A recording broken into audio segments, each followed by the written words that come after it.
糯米饼这样做，全家人都抢着吃，刚出锅就吃了2张，酥香酥香的，太好吃了，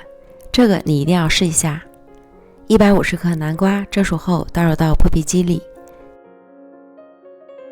加入200克热水，旋着果汁键打成汁，然后准备270克糯米粉，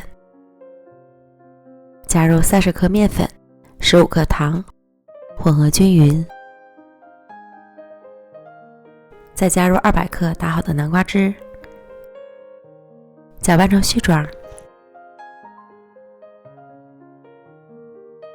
下手揉成软硬适中且较光滑的面团。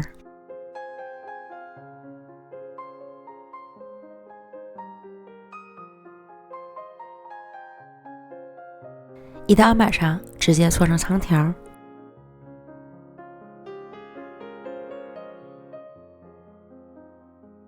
平均分成10个大小均的面剂，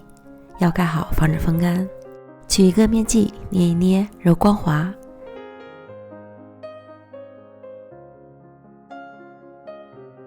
再捏成小碗状。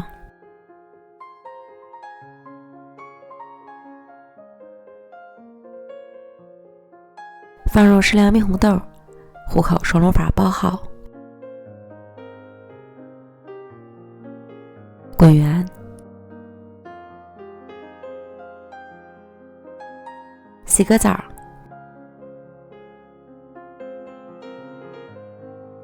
裹上芝麻，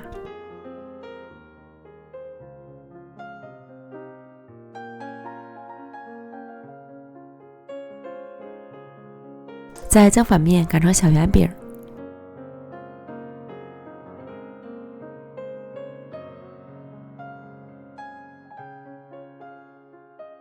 这样一个饼坯就做好了，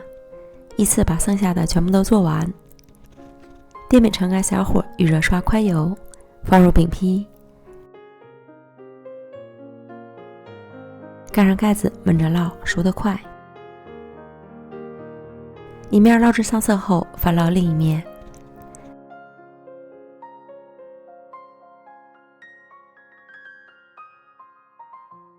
另一面烙至上色，再次翻面，反复翻烙2次，两面烙至金黄，饼面微鼓，就说明熟透了，出锅。全家人都爱吃的南瓜糯米红豆饼，刚出锅，表皮酥酥的，内里软软糯糯又香甜，并且冷热都好吃，真是越嚼越香。如果你也喜欢，赶快安排起来吧。